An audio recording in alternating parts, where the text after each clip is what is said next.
Hey friends, Sean from SGT Report.com here with my good friend Rory, known as MRH over at SGT Report.com. MRH, welcome to the broadcast. Thank you so much. If you're listening now, thanks for joining us. We have so much to cover today. Rory and I have prepped a very good show for you, and we want to talk about the silver and gold raid, which is absolutely 100% backfiring on the cartel. But first, I just want to talk about this unusual weather we've been having. Rory, what's it like down in your neck of the woods? Because this is the first nice day. Actually, I should take that back. The second nice day we've had in spring, yesterday being the first. Up to that point, it's been sleet and snow and hail and rain and gloominess for the entire months of March and April. How you doing, man? I'm doing quite well. And all that snow and sleet and hail and stuff, you can have all that. I don't want any of it. Oh, it's a nightmare. Some of us here think we're getting seasonal depression disorder or whatever that's called because, when you don't see the sun literally for 8 weeks, I don't know how people in Seattle do it. I don't either. I couldn't do it. It's rainy and miserable here right now, and I'm glad that you brought that up because I don't know if you've heard about this, but my wife was telling me a couple of days ago that we are supposed to be in the middle of a 10-day full moon cycle that's never happened before. And, excuse me, I had never heard that. I hadn't heard anything about that except when she brought it up. I was curious if you'd heard anything about it. No, I have not heard anything about it, but nothing would surprise me at this point in regards to our solar system, our sun, climate change, whatever you want to call it. It does appear that something strange is happening. I know others would attribute a lot of this to chemtrails and geoengineering, a topic for another day. All right, so we've got a great show today, and the thing is that as we hit this quickening and we see the cartel attack, and we see things change so quickly in the news environment, it's hard to keep up. And Rory, with your help, we've got some really important stories to cover. We have 4 minutes before we go to break. Let's start with this King World News article, Massive Run on Physical Gold and Silver at UBS and Scotia Bank. Now, UBS, as you know, Rory, is in Switzerland. Scotia Bank is up in Canada. It's the largest metals vault and really the only significant metals vault aside from the Royal Canadian Mint. Scotia Bank. It is one of the globalist cabal, the cartel banks that help control and set the price of gold every single day. There's 6 banks, I believe, that are involved in that process. It used to be in the Rothschilds' domain. What you need to understand is that Scotia Bank has a long history of alleged criminality. Harvey Organ and his son Lenny detailed purposefully their difficulty of getting their physical precious metals, which were allocated and stored at Scotiabank. At first, they weren't even allowed to visit those metals, see those metals, and they had a very difficult time getting a delivery of those metals back in 2009, 2010. It's all on the record. Just Google that, Harvey Organ, Scotiabank. So in this article, The Massive Run on Physical Gold and Silver at UBS and Scotia, Keith Barron quotes this. He says, "There's absolutely no question that this was an orchestrated takedown in gold and silver. We all know that ABM Ambro had gold missing. I believe it was out of allocated accounts, and they wanted to give people cash instead of returning gold bars to them." This appears to be a familiar theme. I'm going to turn it over to you, Rory. What are your thoughts? It's no different than what happened in Cyprus. There was a decision made at the top, and they said, we're going to go in and we're going to take whatever it is that we want and leave you with nothing. And whether it's fiat in Cyprus or gold bars in Switzerland, it's no different. I mean, they're just taking whatever they want with no regard to anybody except for themselves. And I personally that this is pure speculation, but I believe that they had that gold is committed to somebody else, or it's not even there, which is probably the case. It's probably already in a vault in China. Yeah, let's talk about that when we come back from break. We're going to go to break in about 1 minute and 10 seconds. But I think you hit the nail on the head, which is everybody now, whether you're a bullion bank, whether you're a central bank, whether you're the Comex, the LBMA, the goal now is to settle everything in paper, everything in cash. If we can settle, we'll settle with you in cash. Otherwise, your metals may not be there.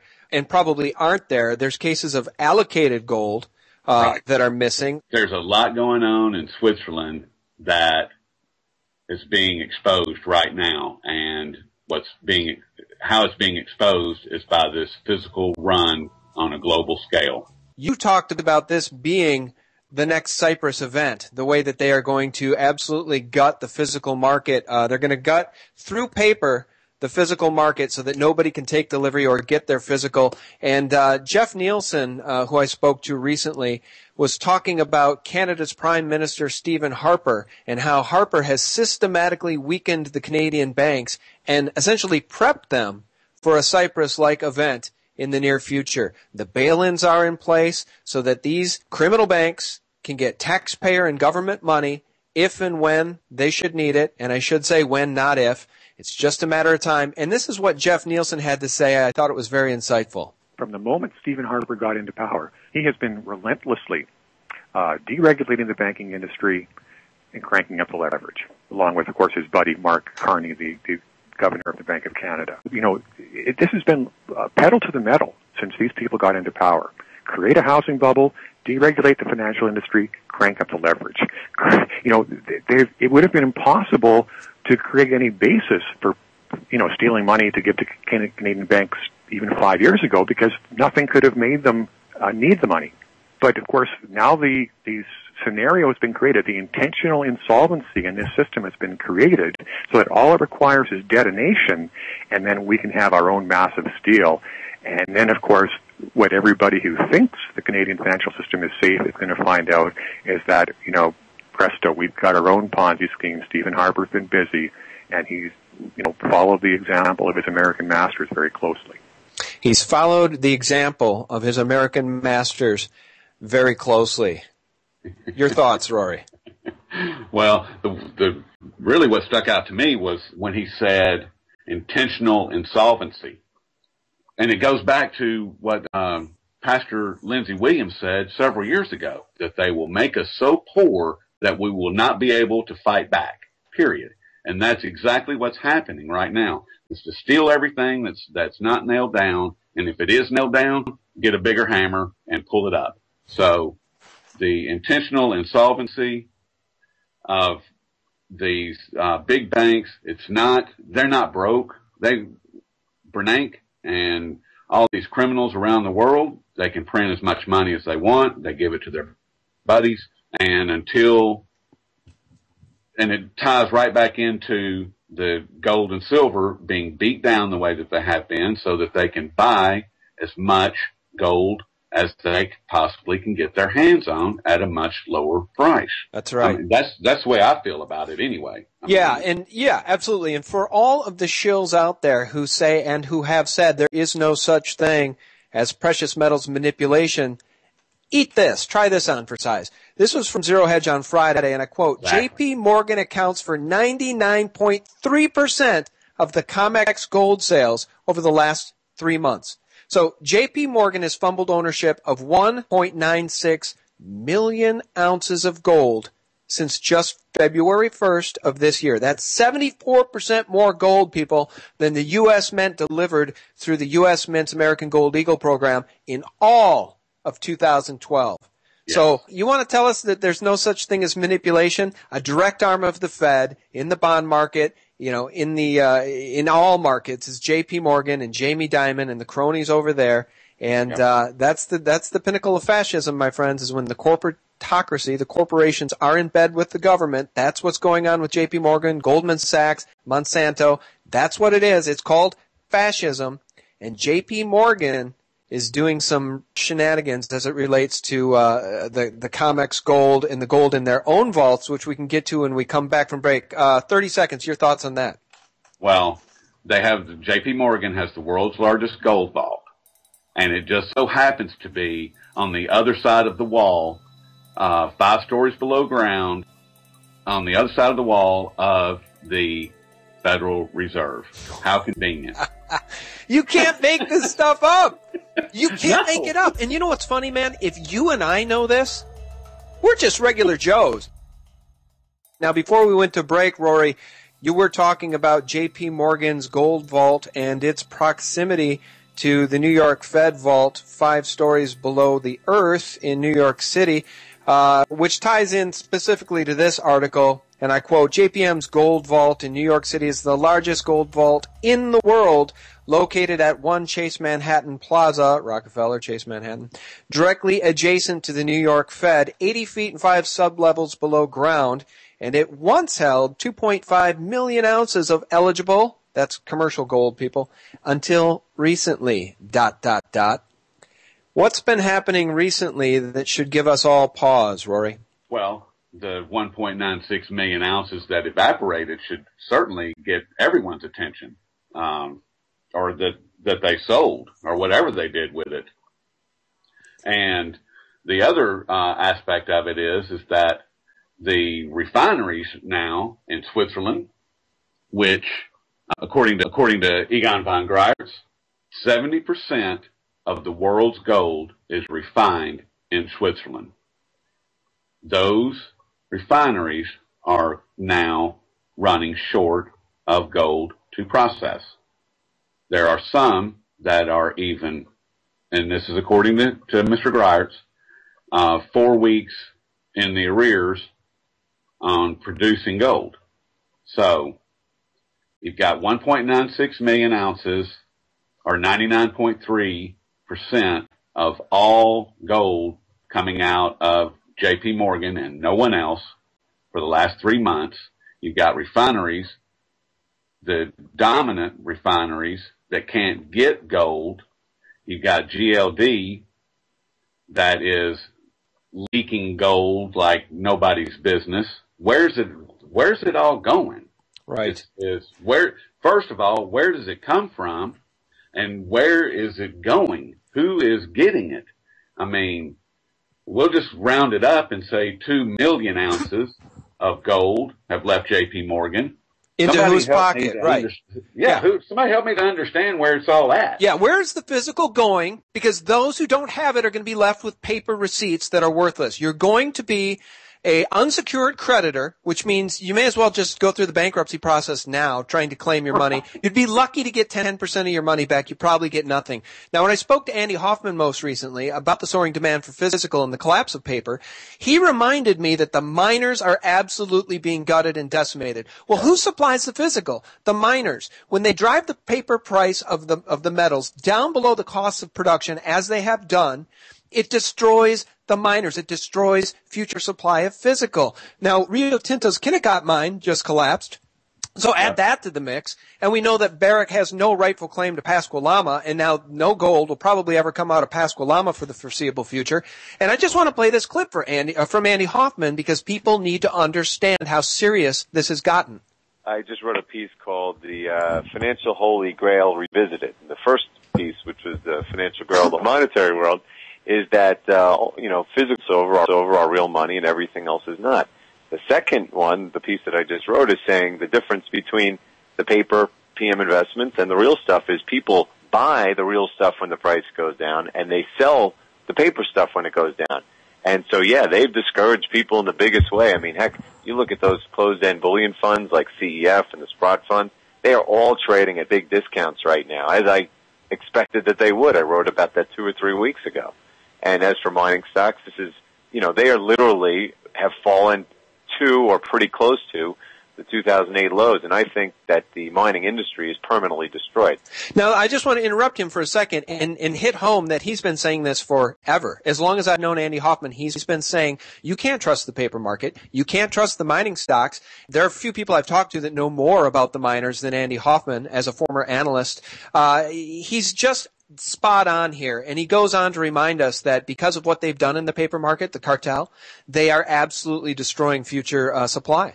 I believe 3/4 of all the world's mining companies will be bankrupt within 6 to 12 months, and the big companies can't compete anymore because right now at these prices we're below the cost of production, let alone when you have big problems like at the Kennecott mine. People just don't understand how big this mine is. You can see it from outer space. It's the biggest copper mine in the world. It produces 16% of U.S. silver and 7% of U.S. gold. And let's face it, if you look at the pictures of that and think about the environmental ramifications, I don't think that thing will ever produce again. and let alone the Pascualama project, which was the biggest oncoming gold-silver project, which looks like it'll be tied up in, let's call it, probate for years and years. So there's no supply out there coming, and there's no supply in the retail world right now.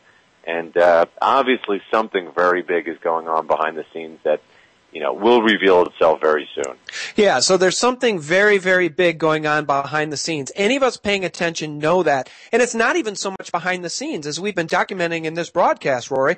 Now, here's one from Silver Doctor saying, odds of Comex default increasing exponentially. Now, why is that? Well, open interest in the Comex long gold contracts has increased during this paper raid. It hasn't decreased like the cartel hoped for. That was their plan, right?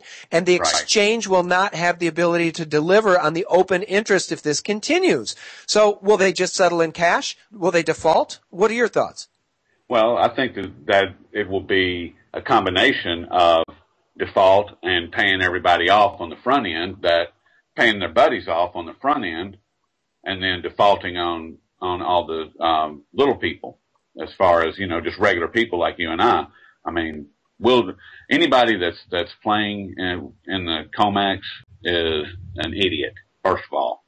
I mean, and I just don't think that they'll ever pay anybody off in gold or silver ever again. I mean, according to Harvey Organ, I mean, they've been paying people off in cash for a long time.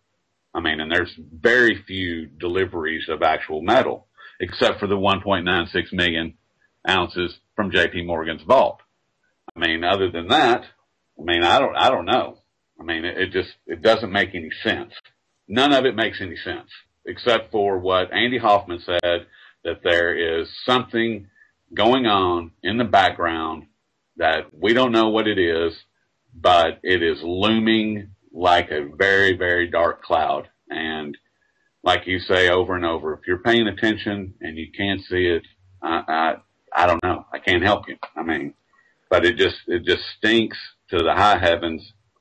It's so scary to me right now because there's the runs globally on gold and silver it just blows my mind. It really does. Do you have that article handy from Economic Collapse blog? It was titled 10 Signs the Takedown of Paper Gold Has Unleashed an Unprecedented Global Run of Physical Gold and Silver. Do you have that handy? Yep. Can you take us through that? Because, I mean, people need to understand that this is happening. What we have been talking about on SGT Report and on my YouTube channel, what Zero Hedge, what Silver Doctors, what Intel Hub, what everyone, KWN, has been talking about for the better part of 5 years or more now, is that this day would come, and it's here. And it's unraveling so slowly and behind the scenes, but it's changing in a way that's so quickly day to day, but not often reported on, that it's hard to follow. So just real quickly, if you can, before break, take us through those 10 signs that the takedown of paper gold has unleashed an unprecedented global run on physical gold and silver.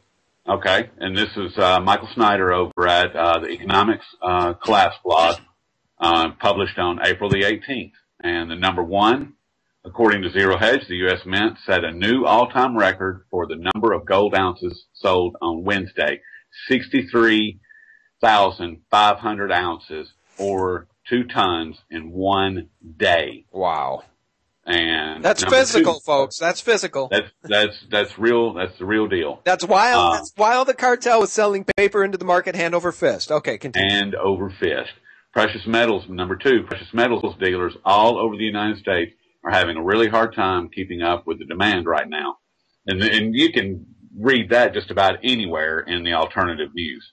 Okay, everybody's reporting on that. Well, yeah, let me jump in. Miles Franklin and others have reported that, they can't even get and sell the junk stuff. They can't get the junk silver. Brother John did a pretty good expose on junk silver from APMEX and other places that are selling it. In some cases, $6 over spot. I mean, this is unprecedented. This is the divergence of physical from paper that we've been talking about for so long. Yep. Number 3, individual dealers all over the country are confirming that we are seeing a ferocious appetite for precious metals at the moment. And that's coming from JM Bullion. And number 4, Large international banks are also experiencing tremendous demand for physical gold and silver by customers. And that's relating back to the Keith Barron interview that we've been discussing. Number 5, the demand for physical gold and silver is heating up over in Europe as well. Now, I just heard that the Royal Mint in the UK sold 3 times their normal gold this year over last year over year. Right. 3 times. Right. And we still got a few days left, few reporting days left. We'll see how that works out. Yeah, well, and piggyback on that with the Shanghai exchange. Number 6, on the other side of the globe, demand for precious metals is skyrocketing as well. I mean, and that's he's citing Australia, and the volume of business that we're putting through is way in excess of double what we did last week. And remember, this was on the 18th. This was about 9 days ago. So, and if you've listened to the King World News weekly metals update, Bill Haynes this morning said that this past week it slowed down a little, but still far and above anything that he's used to. Number 7, Reuters is reporting that customers are waiting for up to 3 hours to buy gold in Japan, which is, I mean, I would do it. According to a Chinese article quoted by The Blaze, there's a mad rush to buy gold in China right now. People have to rush to buy gold. Gold bullion out of stock yesterday. Investors yesterday to spend as much as 600 million yuan to buy 20 kilos of gold bars. Yeah. That's getting after it. That's getting after it. Well, let me just jump in and just remind people how rare physical precious metals are, right? And how large Asia is. I mean, there's over 1 billion Chinese folks. There's 1.2 billion Chinese folks. And those that are well-heeled in China probably, amount of the number of well-heeled Americans. So if you want to say out of 1.2 billion Chinese, a couple 100 million, maybe 100 million, maybe 50 million of them have income and some wealth built up because that's where the boom has been for the last 20 years. These people are now awake. These people now want the physical. Well, guess what? There's no more supply. Silver is a byproduct of copper mining. The Kennecott mine just collapsed, right? They were only pulling out 600 to 700 million ounces of physical silver annually anyway. That's less than 1 ounce of silver for every Chinese person. That leaves nothing for you, nothing for me, nothing for those in Europe, nothing for those in Japan. Nobody in Russia gets any. That's what we're talking about, people. This is such a valuable commodity. It's truly precious. And if you don't have it, you're going to wish you had it because the cartel's done an excellent job of making the average American sheeple think that there's no value in holding these metals and they're too volatile. But guess what? The truth of the matter is the rest of the world is waking up. And some Americans are waking up too, as we can see by the incredible demand for physical gold eagles and physical silver eagles from our very own U.S. Mint. It's just extraordinary. It's Saturday, April 27th, and before we went to break, we were talking about the unprecedented demand for physical precious metals globally, and this is what Andy Hoffman has to say about it, folks. If you don't have your bullion, you're never going to get it. This end game, as we keep overusing that term, is starting now where you have an actual break of the physical and paper markets. We saw it to an extent in 2008 and again in 2011, one on the downside and one on the upside. But in those cases, those were self-correcting mechanisms. The cartel had the powers that be had the money and kind of kicked the can down the road a bit more, but they're not going to have the ability to do that now. And I fear that this is the final breaking of the market where if you don't have your bullion, you're never going to get it. If you don't have your bullion, you're never going to get it. And that really segues nicely for us to this final article from Miles Franklin's Bill Holter, who wrote, and I quote, "Force majeure was the end game all along. The Comex will probably default next week." Now, Jeff Nielsen doesn't agree with that. Jeff Nielsen thinks they will just settle in cash forever. But Bill Holter writes, when that occurs, either you own the metal or you don't. Your ability to protect yourself right now, for all intents and purposes, is being eliminated. Now, those are powerful words, aren't they, Rory?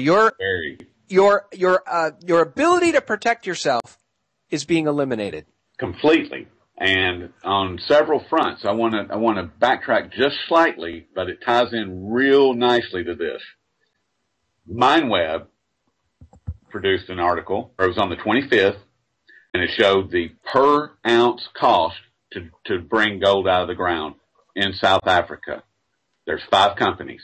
Harmony Gold, $1,480. $1,480 per ounce to bring it out of the ground. Yeah, and that's probably using slave labor. Okay, continue. We've got 3 minutes and 58 seconds.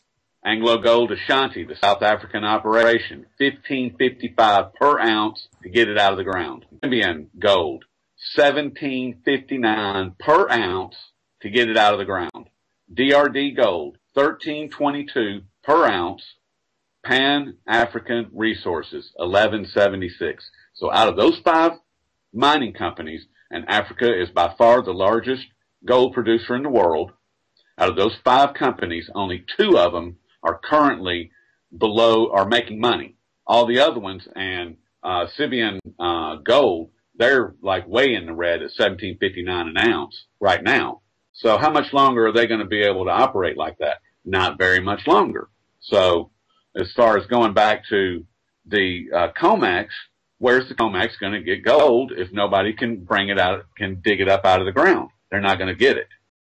Well, I don't know. What can you say other than be left a little speechless? Because if you want to take a look at the big picture, right, you want to talk about the New World Order and the globalist cabal, which took over our government, which is hell-bent on destroying the Constitution and the Bill of Rights and our monetary system. One could argue that this is all by design. But on the other hand, it sure seems like they've let this spin out of control, because this latest paper crash, which was meant to destroy confidence and make people flee from the gold and silver markets, did exactly the opposite. And now people around the world are waking up. And as I've often said, once the genie's out of the bottle, you can't put him back in. Once you know the truth, you can't unknow it. And I just have to think that anybody listening to us who's been following our work knows the truth. They can't unknow it. And we see it time and time again in the comments of the items we post, even during these daily raids, Rory, in which the comments are all like, thank God for the deal. I'm buying more today cheaper. And that's the mentality. That's the beautiful thing about truth. Those who know the truth can't unknow it, and those who want to fight this criminal cartel and this criminal government by speaking out and speaking honorably against them are doing a great job, because we will not be dissuaded. We will not be dissuaded from truth. We will not be dissuaded from the constitutional principles that the founders gave us. We will not be dissuaded from our natural rights, and we will not be dissuaded from honest money. We will protect ourselves by taking as much physical off the market as we're able to do. And that speaks to that right there, that last bit. We will take as much physical off the market as possible. That's how we speak the loudest, in my opinion, because for every single dollar that is exchanged for gold or silver is one less dollar that goes to a bombing or to a drone or to some criminal politician or some criminal bankster. That is one less dollar that they can get their hands on. And that's the real crux of the problem for these guys, is that they know that and we know that. Here's the bottom line. The bottom line is that physical precious metals will be your protection. They are taking your right to protect yourself away, they think. But those of us in the know still have time. And there's 10 seconds left in this broadcast to say, go and get some physical precious metals while you still can, because these criminals want to leave you penniless, homeless, and desperate. And we won't let them do it. Thanks for listening.